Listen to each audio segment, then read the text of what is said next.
Hello everyone, here we are, another night at PianoAt10. Listen, if you've watched me talk about the chromatic scale before, you might want to flick on another good movie, because unfortunately I have to do it again tonight because I'm using the new system, and the last two times I tried this, it just didn't work. Tonight I'm going to talk about the chromatic scale. Now, first let's talk about scales in general. Scales are basically constructs that have notes next to relatively next to each other. A major scale looks like this. As you know, we talked about them. Or some of them are whole steps, some of them are half steps like this. Some of them are, and in some scales we have this, what they call an augmented second. I'll play an unusual scale right now called the Persian scale. And if that sounds a little bit Mediterranean-ish, well, that's where the scale came from. Half step, augmented second, and half step. So you get...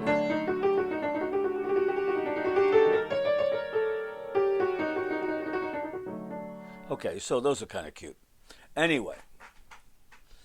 That's where that kind of Spanish bullfighting thing comes from. Okay, you've heard that before.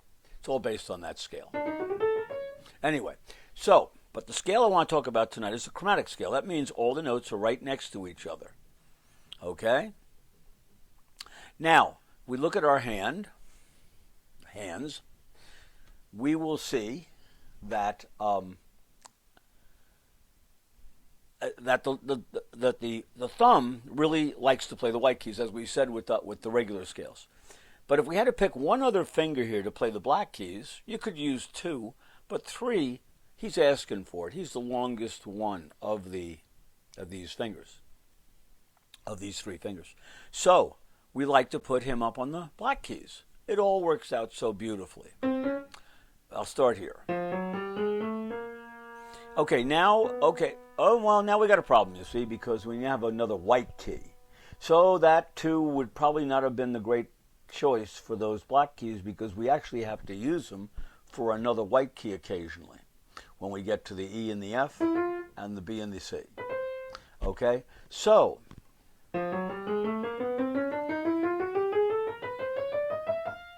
now, going up, you don't have to worry much about the fingering, because you're going to be putting a 1 on that E, and you know you need another finger before you go to the next black key with 3.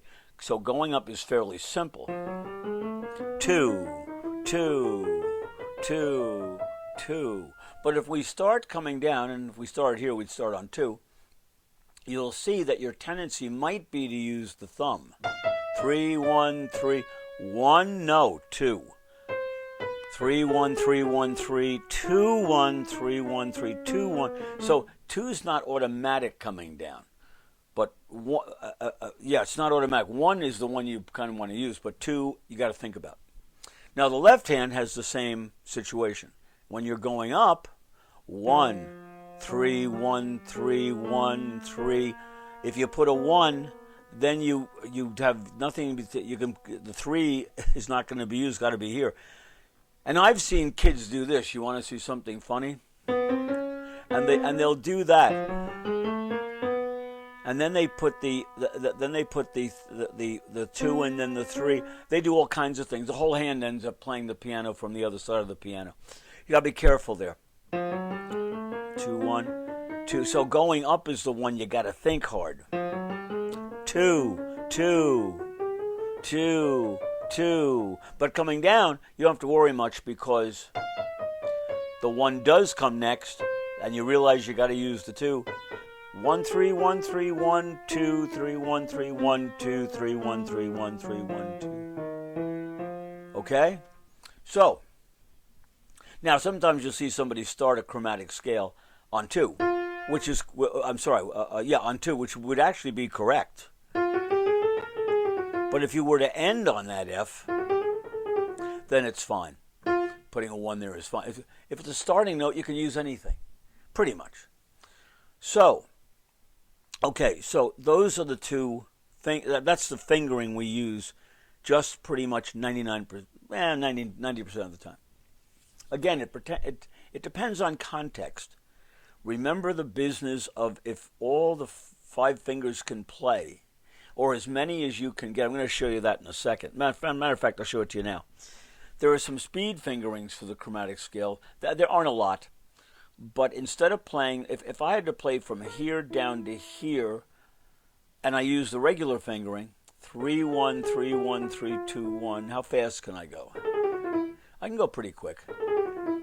But if I put 4-3-2-1 here and 3-2, I'm using more fingers, and I can get those quicker than I can by alternating 3 and 1.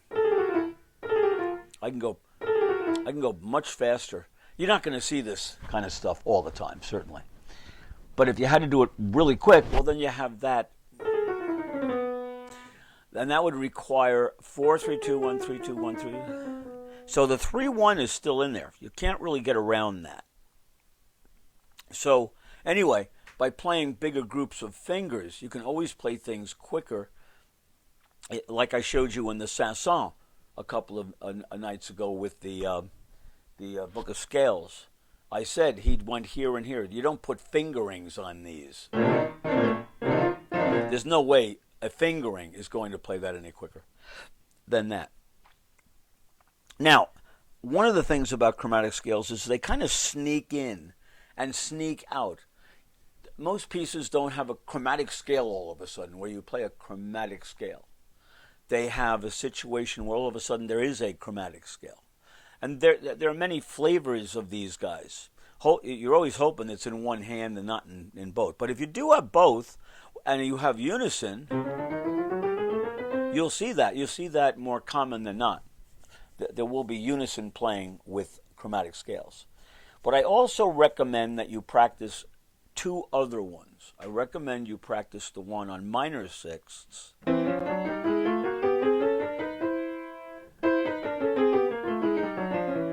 Okay, and major sixths.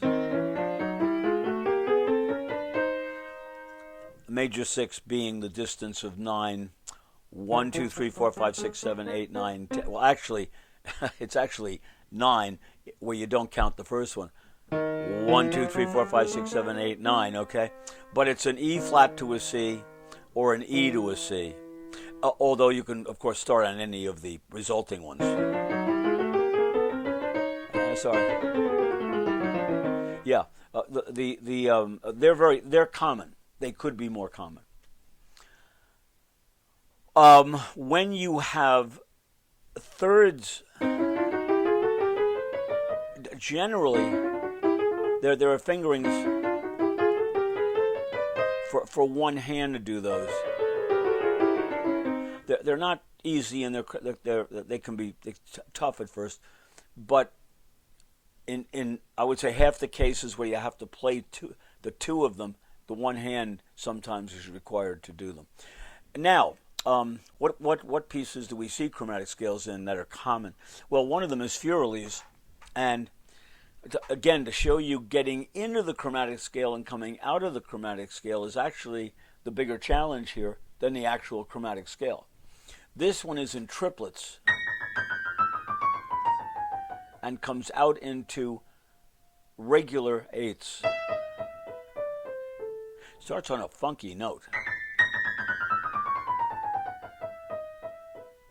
And that's the end of it. Getting into into that one looks like this. I won't go real fast. I'll just so you can see it.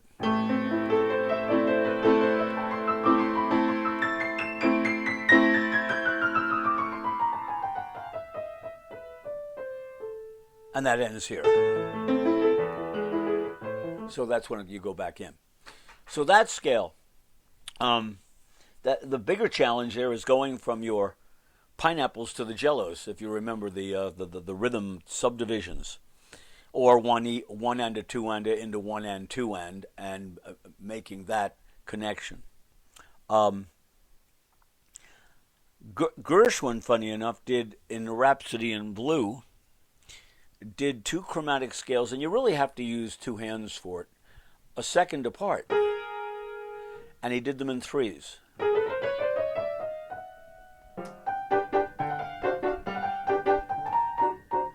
So he's got, no, that I'm wrong. Sorry. Starts here. No, he starts here.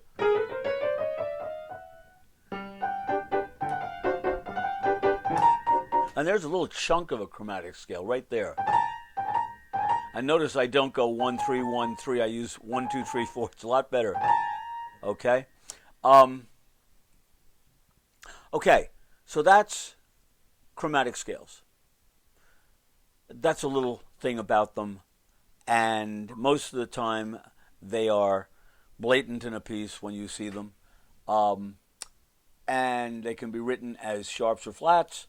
Generally, when you go down, it's E, E flat, D, D flat, C, B, B flat, A flat. When you go up them, it'll be E, F, F sharp, G, G sharp, A sharp, sharps written going up and flats written going down. Generally, that is something associated with just directions in general. Okay. Anything else I want to say about chromatic scales at the moment? Not really. I gave you the quicker fingering. Now, there's another scale that we think of when we think of chromatic scales, which are quite a bit more, you will encounter them more than you will the next one, which is a whole tone scale. Now, the whole tone scale, which you'll see, the whole tone scale is made up of entirely of whole tones, and there are only 2 of them. One of them looks like this, and I'm doing it on the note C. Those are the notes in it. Whole tone, whole step, whole step, whole step, whole step, etc. Now, can you guess for a minute what our strategy would be on that? Now, remember the concepts. No pinkies, except it's convenient to end or start. These guys like black keys and white keys, and he only likes white keys. Here's the scale. Can you see it already, what you're going to do to play that scale in an extended direction? Let's say we wanted to play 2 octaves of it. Can you see which there is basically only one fingering that really works efficiently. Right away we know we're going to put a thumb on one of these guys. So it might be a thumb on more than one of those guys. The note you're not going to start with is here, because you're not going to go to a thumb here, and you're not going to use the 5 because we don't use it, so he's out. So I'll start on this guy. Well, I ran out of fingers already, but that doesn't make him bad. What we need to do is this. This is the key fingering here. That one. Long fingers, thumb, white key. We're going to play 1, 2. Remember, we only have 6 notes in this scale. So it's going to be 2 plus 4. So the fingering for this whole tone scale, and I'll push my pedal down, it just sounds nicer. 1, 2, 1, 2, 3. Oh, Jeff, you used your pinky. I know I'm going to end there. That's why I can use my pinky. All right. And coming back down. Again, strategy, strategy, strategy. Now, I don't have a context for this, so I don't know whether it's in 2s or 3s or whatever. If it's in 3s, and that works out nice because it's a 6-note scale. 2s also works, of course, because it's a 6-note scale, divisible by 3 and 2. Now, the other one, the other whole tone scale, is this one. Also a 6-note scale. Now we have a lot of white keys now. So the thumb has quite a field day here with picking which one he wants. Any of these 4 right here. Let's try 1 on the F. And we'll go to the thumb on the B. Oh, that's very comfortable. That's probably the best fingering you got. But is there another one? Let's try 1 on the G. No, it's not going to work so good. What about 1 on this? Yeah, that's a possible 1, 2, but it's not as nicely laid out as the other one. Okay? Oh, the left hand, I never said anything about the left hand here. I will. Well, let's finish this one up. 1, 2, 3, 1, 2, 3, 1, 2, 3, 1, 2. That's the best fingering for that one. Now, for the left hand, let's go back to this scale again. You're going to end up with the same possibility. You're not going to be able to start on the D because it's going to lit here. You're going to be starting on the C, and that's going to be the main group. The other two notes are these two. So you're going to have to strategize 1, 2, 1, 2, 3, 4, 1, 2, 1, 2, 3, 4. So, come on, Jeff. I mean, we don't play these very often, okay? Take my word for it. But you'll encounter it. Right after you say you're not going to see any, you'll encounter one. All right, so, and for the other one for the left hand, this one, again, what's the key fingering going to be? It's probably going to be this. Because then you've got the 1, 2, 3 for this. And there might be another one you could use. I don't really think so. No, there really isn't another one. You're kind of stuck with that one. And that's the key to it.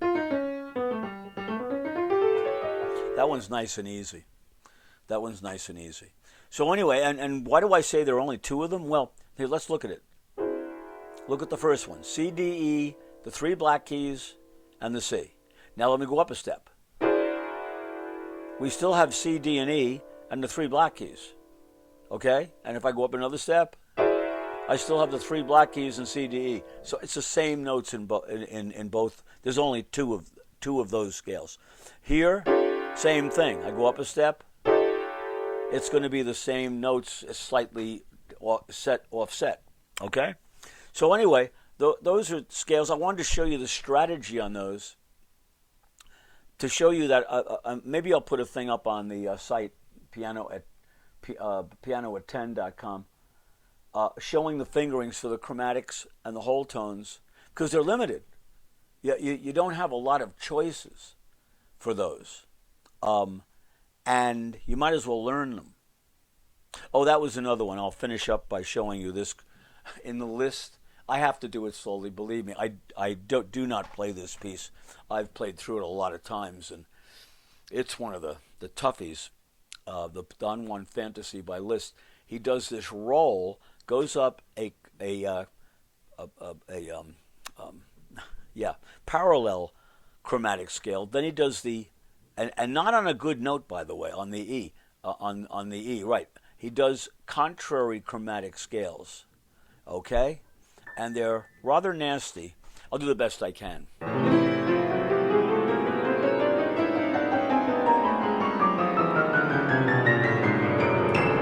That was pretty close. And then he went to, what is it again? Yeah. So, yeah, that can be nasty. Don't ask me to play that one fast now.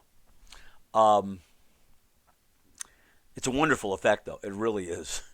And there was another thing. What was the other one?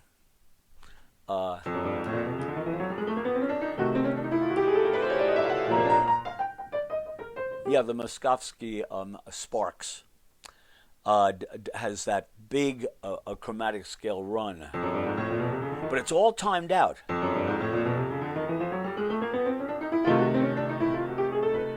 Come on, Jeff. I'll do it again.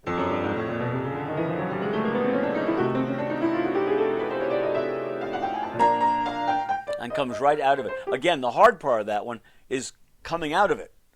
Getting into it's not that hard, but coming out of it, you got to go into that new figure with both hands having played. Yeah, so again, the chromatic scale, everybody should know them. When you see them, they should just ripple along, and but your beginnings and endings are going to be the more. Oh, I know what I was going to show you. If you start on D with both hands and do the contrary motion one, the fingers in both hands are the same, and it's quite simple to do.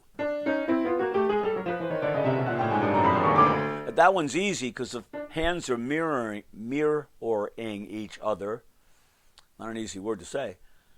And because of that, it's a fairly easy one to learn. It's kind of fun to practice them that way. Okay? So anyway, I hope that's enlightening. You will see these guys.